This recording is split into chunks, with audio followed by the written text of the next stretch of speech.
নবী সাল্লাল্লাহু আলাইহি ওয়াসাল্লামের পরে 30 জন মিথ্যা নবুয়তের দাবি করবেন।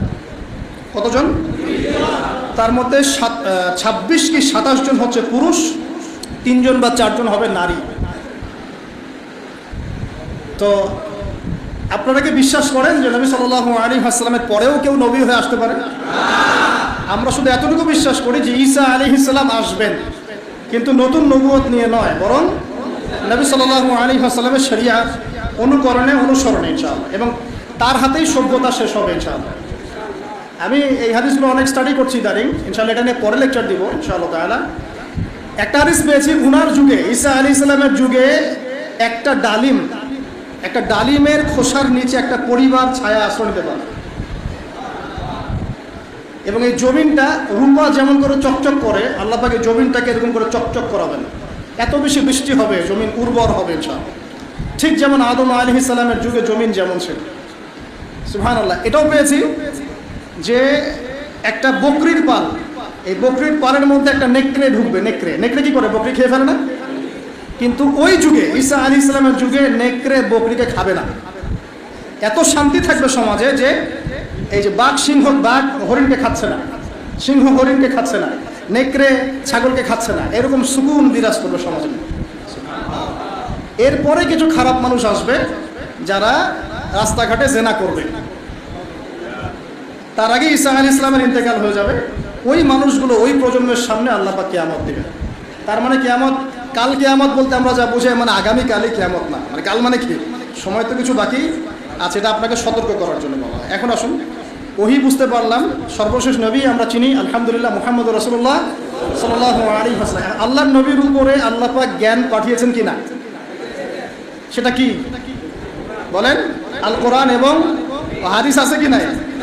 এখন তো আবার নতুন ক্যাচালের তো শেষ নাই, হাদিস নাই বলছে, অনেকে বলছে কি হাদিস নাই। নাউযুবিল্লাহ, আল্লাহ আমাদেরকে হেফাজত করুন।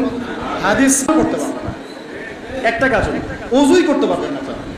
হ্যাঁ, ওযু বলছেন যে 4টা ফরজ আদায় করলে হয়ে যায়, কিন্তু রাসূলের সুন্নাহ মোতাবেক হলো কি, নামাজ কেমন করে পড়বেন, নামাজের বিভিন্ন আহকাম আরকানগুলো কেমন করে পাবেন, এইগুলো বিতর্কিক বিষয় না, এগুলো প্রমাণিত বিষয় যে এটা কোরআন এবং সুন্নাহর বাইরে, ইসলামের এটা বাদ দিয়ে কেউ শরীয়ত ফলো করতে পারবে না, এটা সম্ভব না। তো যাই হোক, এখন আমরা কোরআন এবং সুন্নাহ পেলাম কার কাছ থেকে? নবী সাল্লাল্লাহু আলাইহি ওয়াসাল্লাম এবং সাহাবীদের কাছ থেকে, এই তো। তাহলে জ্ঞানতাত্ত্বিক মূলনীতি পাচ্ছি কয়েকটা। এক হচ্ছে জ্ঞান আল্লাহর পক্ষ থেকে এসেছে, আল্লাহ পাক জ্ঞান ওহীর মাধ্যমে ছড়িয়ে দিয়েছেন। সেই ওহী আমরা এখন শেষ ওহীটা কি পেয়েছি? কোরআন এবং হাদিস, এর মধ্যেই সমস্ত জ্ঞানের উৎস আছে। এর বাইরে উপকারী জ্ঞান আমরা নিতে পারবো, কোনো সমস্যা নাই। কোরআন এবং সুন্নাহর সাথে সাংঘর্ষিক না এমন জ্ঞান আমরা নিতে পারবো, কোরআন সুন্নাহর সাথে সাংঘর্ষিক নয় এমন জ্ঞান আমরা অবশ্যই নিতে পারবো। কোরআন সুন্নাহর সাথে সাংঘর্ষিক জ্ঞান আমরা নিতে পারবো না। কথা ক্লিয়ার? আচ্ছা, এখন আমরা দেখলাম যে আল্লাহর নবী তার সাহাবীদের সাথে থেকে, তাদের উপস্থিত থেকে শিখিয়েছেন কিভাবে নামাজ পড়তে হবে, কিভাবে রোজা রাখতে হবে, কিভাবে ওযু করতে হয়, প্রত্যেকটা বিষয় শিখিয়েছেন। তার মানে জ্ঞান শিখতে হলে এখন আপনার ওস্তাদ লাগবে কিনা? তাহলে আমরা পাচ্ছি জ্ঞান, আমরা পাচ্ছি কিতাব, আমরা পাচ্ছি ওস্তাদ, আমরা পাচ্ছি ছাত্র। 4টা জিনিস তো পেয়ে গেলেন। এখন লাগে আপনার মুজাহাদা, মানে কি করা, প্রচেষ্টা চালানো। এখন সাহাবীরা কি একদিনেই জ্ঞান শিখে ফেলেছেন, না দীর্ঘদিন লেগেছিলেন? তাহলে একটা দীর্ঘ সময় আপনাকে জ্ঞানের সাথে থাকতে হবে, টিচারের সাথে থাকতে হবে, একটা সিস্টেম লাগবে। এই জিনিসগুলোকে মাথায় রেখে ওলামায়ে কেরাম এরকম মসজিদ, মাদ্রাসা, মক্তব, স্কুল, কলেজ করেছেন। স্কুল কলেজ যদিও বা একটু সেকুলার শব্দ শোনায়, কিন্তু সব স্কুল তো আর খারাপ না, সব স্কুল খারাপ।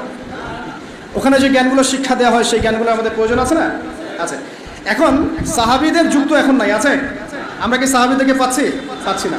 সাহাবীদের যুগের পরে ইমামদের যুগ ছিলেন, আমরা কি ইমামদেরকে পাচ্ছি? ইমামদের পর মুহাদ্দিসদের যুগ এসেছে, আমরা কি তাদেরকেও পেয়েছি? এখন আমরা কাদেরকে পেয়েছি? আমরা পেয়েছি প্রত্যেক যুগের বরেণ্য আলেমদেরকে। কাদেরকে পেয়েছে? তাহলে আমাদের সামনে কোরআন আছে, হাদিস আছে, নবী নাই, সাহাবী নাই, ইমাম কেউ নাই। আমাদের সামনে কারা আছেন? আলেম ওলামা আছেন। আলেম ওলামারা কোরআন সুন্নাহ থেকে আপনাকে মাসলা মাসাইল, ইসলামের বিধিবিধান এগুলো রিসার্চ করে আপনার সামনে উপস্থাপন করবেন, আপনি সেটা ফলো করবেন। এই তো, এর বাইরে কি কোনো অপশন আছে? এখন আমি যদি বলি না, আমি এই মাঝখানের আলেমদেরকেও নিব না, আমি ইমামদেরকেও নিব না, মুহাদ্দিসদের কাউকে নিব না, আমি খালি কোরআন সুন্নাহর বইপত্র পড়বো, সরাসরি নবীকে ফলো করব, আমি সরাসরি নবীকে ফলো করব, আমার কোনো মাধ্যমের দরকার নাই।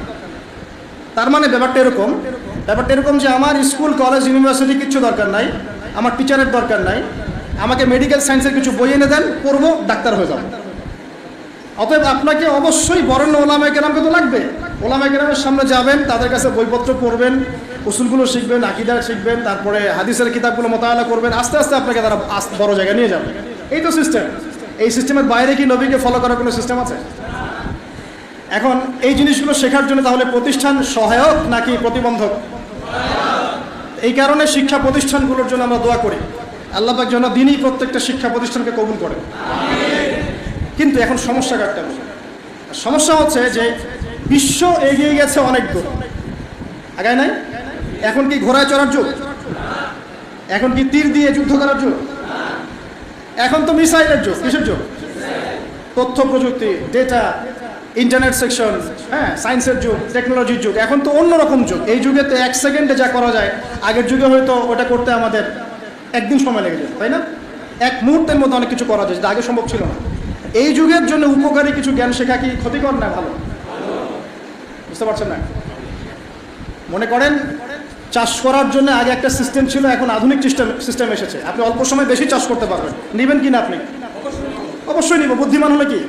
অবশ্যই নিব, যতক্ষণ না সেটা ইসলামের সাথে সাংঘর্ষিক হয়। ইসলামের সাথে সাংঘর্ষিক হলে নিচ্ছি না, কিন্তু উপকারী হলে নিব কি না? এই জন্য আমি বলি, আমার পক্ষ থেকে আমার নাসিহত, আমার পরামর্শটা, আমার মত, সবারই মত প্রকাশের স্বাধীনতা থাকতে পারে। আপনার মত ডিফারেন্ট হতে পারে, আপনি আপনার মত নিয়ে কবরে যান, আমি আপনার মত নিয়ে কবরে যাচ্ছি, কোনো সমস্যা নেই। আমার মত হচ্ছে এখনকার যুগে কোরআন এবং সুন্নাহর যে জ্ঞানগুলো আমরা অর্জন করি, এর সাথে সমসাময়িক উপকারী জ্ঞানগুলোর দরকার আছে। যে প্রতিষ্ঠানগুলো করতে চান সেগুলোর মধ্যে এই সিলেবাসগুলোকে ইনক্লুড করে সিলেবাস গঠন করে। তাহলে সিলেবাসে একটু পরিবর্তন আনলে কি ক্ষতি হয়ে যাবে উম্মাহ? তো কোরআন সুন্নাহর সব উসুল ঠিক থাকবে, আমাদের সব যা আমরা আকীদা রাখি, আমরা যে মাযহাব ফলো করি, যে মানহাজ ফলো করি, সব ঠিক থাকবে। কিন্তু উপকারী যে বিদ্যাগুলো, যেমন ম্যাথামেটিক্স, যেমন সায়েন্স, যেমন ধরেন কি বলবো, এই যে ইকোনমিক্স, যেমন জিওপলিটিক্স, হ্যাঁ, যেমন এই যে সায়েন্স অ্যান্ড টেকনোলজি বা কম্পিউটার, ইন্টারনেট সেকশন, মানে যে জিনিসগুলো ইংরেজি, যেগুলো আমাদের বাংলা থাকবে, সাহিত্য থাকবে, দেশ থাকবে, আন্তর্জাতিক বিশ্ব থাকবে, সব থাকবে। এগুলো যদি আমার সন্তান ছোটোবেলা থেকে শেখে, কোনো সমস্যা আছে? এটা শিখলে কি সে ইসলাম থেকে বেরোয় যাবে? বরং সে আজকে থেকে 20 বছর পর ইসলাম নিয়ে এমন কিছু কথা বলতে পারবে যা আমি এখন বলতে পারছি। দেখবেন 20 বছর পর সে ইসলাম সম্পর্কে এমন কিছু লিখতে পারবে যা আমি এখন লিখতে পারছি। 20 বছর পরের যে বিশ্বটা সামনে আসবে, ওই বিশ্বটাকে আমার এই ছেলেটা ডিল করতে পারবে ইনশাআল্লাহ। এই পরিকল্পনা আমাদের করা উচিত কিনা? এই জন্য যেসব প্রতিষ্ঠানে সিলেবাসে কিছু সংশোধন আনার সুযোগ আছে, সেখানে আনা উচিত, আমার মনে হয় আনা উচিত। এটা আমার মত। আপনি যদি ডিফার করেন, এটা আপনার মত, আপনার থাকতে পারে। আর নতুন নতুন যে প্রতিষ্ঠানগুলো করতে চাচ্ছেন বা যে ভাইরা উদ্যোগ নিচ্ছেন, আমার পরামর্শ হচ্ছে ছোট থেকে, একদম প্লে থেকে বা শিশু শ্রেণী থেকে বাংলা, ইংরেজি, অঙ্ক এগুলোর সাথে কোরআন সুন্নাহকে একটা কম্বাইন্ড করে একটা এডুকেশন সিস্টেম লঞ্চ করা।